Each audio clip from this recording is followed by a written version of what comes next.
The philosophy of success, a decision that comes from within.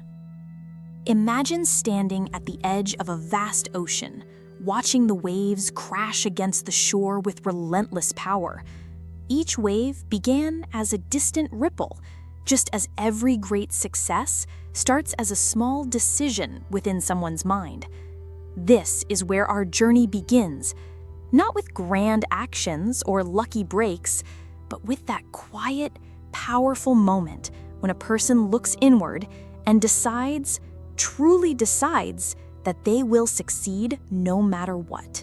Let me tell you about a truth so profound, yet so often overlooked. Success isn't something that happens to you, it's something that happens through you.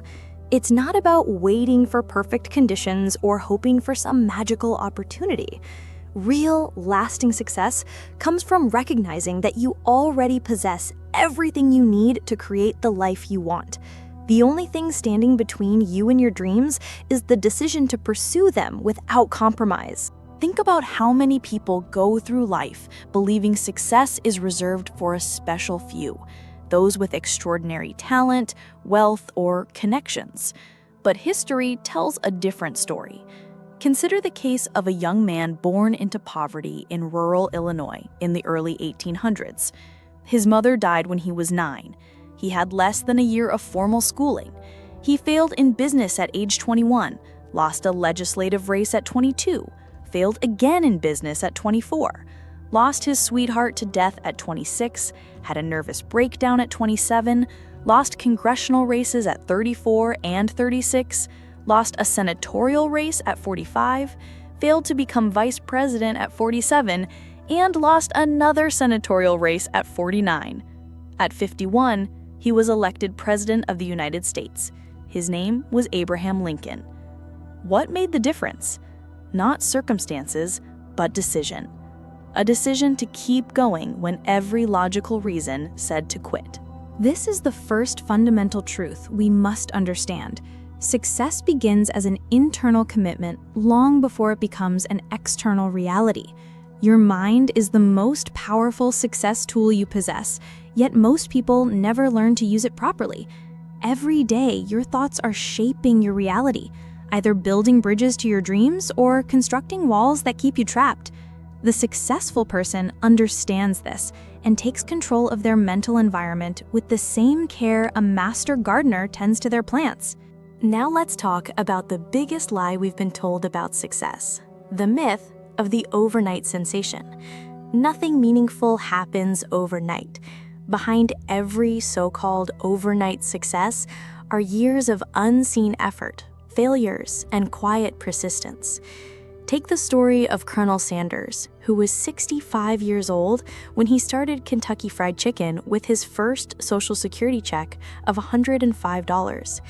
He drove from restaurant to restaurant, sleeping in his car, being rejected 1,009 times before getting his first yes. What kept him going through all those rejections? A decision made in his heart that refused to be undone by circumstances. This brings us to perhaps the most important distinction between those who succeed and those who don't, their relationship with failure. Most people see failure as proof they shouldn't continue.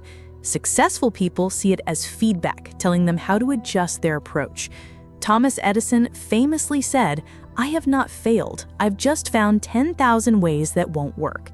This mindset transforms obstacles into stepping stones. When you decide that failure is simply part of the process rather than the end of the road, you unlock unlimited potential. Now let me share with you a powerful metaphor from nature that perfectly illustrates the success journey. Consider the mighty oak tree. An oak can grow over 100 feet tall and live for centuries, but it begins as a small acorn buried in the earth. In its first years, most of its growth happens underground, as it develops an extensive root system. Above ground, there's little visible progress. Many people give up on their dreams during this root growth phase because they don't see immediate results. But the oak understands what humans often forget, that true strength comes from what's built unseen. Your early struggles, your periods of apparent stagnation, These are your root growing seasons. They're preparing you to stand tall when your time comes. This natural wisdom leads us to another critical insight. Success follows certain universal laws, just as surely as the changing of seasons or the rising of the sun. One of these laws is the principle of incremental growth. You don't get strong by lifting a massive weight once. You get strong by lifting smaller weights consistently over time. Similarly, you don't achieve success through one grand effort, but through small, daily disciplines compounded over months and years. The person who writes one page every day will have a book in a year. The person who saves a small amount regularly will build wealth. Success is rarely about dramatic actions, it's about consistent ones. Let me tell you about one of the most fascinating success stories from modern science. In the early 20th century, a young woman named Marie Curie worked in a poorly equipped shed to conduct her experiments. She processed tons of pitchblende ore by hand, stirring massive cauldrons with an iron rod nearly as tall as she was. For 4 years, she labored this way, often working through the night. Her hands became cracked and scarred from handling radioactive materials. What kept her going through such grueling conditions? A decision that her work mattered more than her comfort. Her eventual discovery of radium and polonium revolutionized science and earned her 2 Nobel Prizes, the first woman ever to receive the honor and still the only person to win in 2 different scientific fields.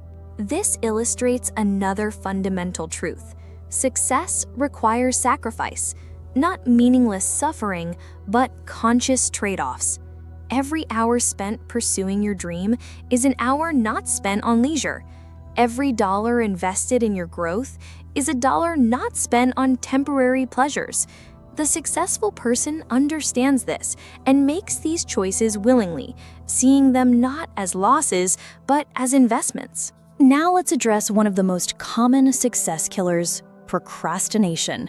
We've all experienced it, that voice that says, "I'll start tomorrow," or "I need more preparation." But here's what that voice doesn't tell you. Tomorrow never comes, and preparation without action is just another form of procrastination. The ancient Greek philosophers had a term for this, akrasia, the state of acting against one's better judgment.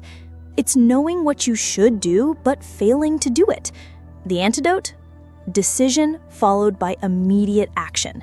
When you feel resistance, that's precisely when you must act. Not tomorrow, not later today, now. Consider the story of J.K. Rowling, who wrote the first Harry Potter book as a single mother living on welfare. She wrote in cafes while her baby slept, using whatever scraps of paper she could find. What if she had waited for better circumstances? The world would never have known one of the most beloved literary series of all time. Her story reminds us that ideal conditions never come. Success comes to those who start where they are with what they have. This brings us to another crucial aspect of success: resilience. Life will test your commitment. There will be setbacks, disappointments, and moments when quitting seems like the only sane option. This is where your initial decision gets proven. The Japanese have a beautiful concept called kintsugi, the art of repairing broken pottery with gold, making the repaired piece even more beautiful than the original. Your failures and setbacks, when approached with this mindset, don't diminish you. They add to your unique beauty and strength. Let me share with you a remarkable study conducted at Harvard University. Researchers found that people who wrote down their goals were significantly more likely to achieve them. But here's what's even more fascinating. The small percentage who not only wrote their goals, but also shared them with friends and sent weekly progress reports, had the highest success rate of all. Why does this work? Because it transforms vague desires into concrete commitments. Your words have power, especially when spoken aloud to others. This is why declaring your intentions can be such a powerful success tool. Now, let's talk about environment, both physical and social. You are the average of the 5 people you spend the most time with. If you surround yourself with negative, small-thinking people, their mindset will inevitably influence yours. Conversely, when you surround yourself with ambitious, positive individuals, their energy lifts you. This isn't just motivational talk, it's neuroscience. Our brains contain mirror neurons that unconsciously mimic the behaviors and attitudes of those around us. Choose your circle wisely, because they're helping to shape your future, whether you realize it or not. Consider the story of Jim Rohn, who went from working a low-paying job to becoming a millionaire by age 31. He often credited his transformation to a simple piece of advice from his mentor. If you want to be successful, find someone who has achieved the results you want and copy what they do. This leads us to another success principle: modeling. You don't need to reinvent the wheel. Find people who've already achieved what you want to achieve and learn from them. Study their habits, their mindset, their daily routines. Success leaves clues. This brings us to what I call the compound effect of small disciplines. Imagine 2 people starting at the same place. One reads just 10 pages of a good book each day. The other doesn't. In a year, the first person will have read over 3,650 pages, likely 10 to 12 substantial books full of knowledge and ideas. The other person will have 0. Now imagine this pattern continuing for 5 years or a decade. The gap becomes astronomical. This is how small, daily disciplines create extraordinary results over time. It's not about massive effort, it's about consistent effort. Let me share with you one of the most powerful success stories from the business world. In 1945, a young Navy veteran named Ray Kroc was selling milkshake mixers when he encountered a small hamburger stand run by 2 brothers, Dick and Mac McDonald. Impressed by their efficient system, he saw potential for nationwide expansion. Despite being 52 years old and suffering from diabetes and arthritis, Kroc made a decision that would change his life and fast food history. He persisted through countless rejections from investors, financial struggles, and even betrayal by the McDonald brothers. Today, McDonald's serves over 69 million customers daily in over 100 countries. Kroc's story teaches us that it's never too late to begin, and that vision combined with relentless execution can overcome any obstacle. This leads us to another critical insight. Success requires both clarity and flexibility. You must be crystal clear about your destination, but flexible about your route. Many people fail because they rigidly cling to Plan A when the universe is offering them Plan B or C, which might actually be better. The Wright brothers didn't set out to invent the airplane. They were bicycle mechanics, fascinated by the problem of flight. Their willingness to pivot and adapt led to one of humanity's greatest achievements. Now, let's address the role of fear in success. Fear is not your enemy. It's a compass pointing you toward growth. Every significant achievement exists just beyond the border of your comfort zone. The difference between successful people and others isn't absence of fear, but their relationship with it. Eleanor Roosevelt wisely said, "Do one thing every day that scares you." This practice builds what psychologists call anti-fragility, the ability to grow stronger from stressors. When you learn to move forward despite fear, you develop the courage muscle that makes future challenges easier to face. Consider the story of Oprah Winfrey, born into poverty in rural Mississippi, molested as a child, and fired from her first television job for being unfit for TV. Yet she made an internal decision that her past wouldn't define her future. Her willingness to be authentic on camera, at a time when news anchors were expected to be rigid and formal, revolutionized daytime television. Her journey teaches us that what seems like your greatest weakness might become your greatest strength when viewed through the lens of decision and perseverance. This brings us to the concept of ikigai, a Japanese philosophy meaning reason for being. Your ikigai lies at the intersection of what you love, what you're good at, what the world needs, and what you can be paid for. Finding this sweet spot creates a self-sustaining cycle of motivation and success. When your work aligns with your ikigai, effort doesn't feel like sacrifice. It feels like purpose. Let me share a fascinating neurological truth. Your brain has a built-in success mechanism called the reticular activating system, RAS. This neural network filters the overwhelming amount of sensory information you receive, focusing on what aligns with your dominant thoughts. When you make a clear decision about what you want, your RAS literally helps you notice opportunities and resources you'd otherwise overlook. This is why decision is so powerful. It programs your brain's filtering system to work for your success. Now let's examine the role of habits. Scientists at Duke University found that habits account for about 40% of our daily behaviors. Successful people don't have more willpower, they have better systems.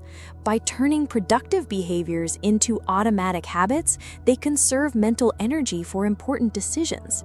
Charles Duhigg's habit loop model shows that every habit consists of a cue, routine, and reward. Want to change your outcomes? Change your habit loops. Install cues that trigger productive routines and celebrate small wins to reinforce them. Consider the story of Stephen King, who wrote his first best-selling novel, Carrie, while working as a janitor and living in a trailer. He stuck to a writing habit of 2,000 words per day, even on holidays and birthdays. When Carrie was accepted for publication, he was so poor he couldn't afford to call the editor to discuss revisions. He had to wait for a payphone refund. Today, with over 350 million books sold, King's discipline teaches us that mastery comes from showing up daily regardless of circumstances. This leads us to the paradox of success. The more you chase it directly, the more it eludes you. True success comes as a byproduct of adding value to others. The legendary businessman Andrew Carnegie put it this way: "No man can become rich without himself enriching others." From Steve Jobs to Mother Teresa, history's most successful people focused on serving a need greater than themselves. When you shift your focus from "how can I succeed" to "how can I serve," you align yourself with one of the universe's most powerful laws, the law of reciprocity. Let me share with you a transformative mental exercise used by high achievers, the future self visualization. Picture yourself 5 years from now, having achieved everything you desire. What does this version of you look like? How do they carry themselves? What habits do they have? Now, work backward. What would this future you do today? This exercise bridges the gap between present and future, making abstract goals feel concrete and achievable. Now, let's discuss energy management, the often overlooked sibling of time management. You can't pour from an empty cup. Successful people understand that peak performance requires proper rest, nutrition, and emotional well-being. Ariana Huffington learned this the hard way when she collapsed from exhaustion in 2007, breaking her cheekbone. This wake-up call led her to champion the sleep revolution, proving that self-care isn't selfish, it's strategic. Consider the story of Michael Jordan, cut from his high school basketball team. Instead of quitting, he used the rejection as fuel, developing a now legendary work ethic. His coach reported finding Jordan practicing at dawn, soaked in sweat, having already made 400 shots. When asked about his success, Jordan famously said, "I've missed more than 9,000 shots in my career. I've lost almost 300 games." 26 times I've been trusted to take the game-winning shot and missed. I've failed over and over and over again in my life, and that is why I succeed. This mindset, embracing failure as tuition for success, separates the extraordinary from the ordinary. This brings us to our final, most profound insight. Success is an inside job. The external world is simply a mirror reflecting your internal state. When you change your mindset, your circumstances inevitably follow. Viktor Frankl, Holocaust survivor and author of Man's Search for Meaning, discovered this truth in the most horrific conditions imaginable. He realized that while the Nazis could control his environment, they couldn't control his thoughts and attitudes. This mental freedom became the foundation of logotherapy, the idea that our primary drive isn't pleasure, as Freud believed, or power, as Adler thought, but meaning. As we conclude this journey, remember, success isn't a destination, it's a direction. It's the cumulative effect of daily decisions aligned with purpose. The ocean of achievement you admire began with a single ripple of decision. That ripple is available to you right now, in this moment. The question isn't whether you're capable of success. The evidence of history and science confirms you are. The only question is, have you decided? The power to begin, to persist, to overcome, it all flows from that initial spark of decision. Not a wish, not a hope, but a bone-deep commitment that says, whatever it takes, for as long as it takes. This is the philosophy of success. This is your moment. The decision is yours.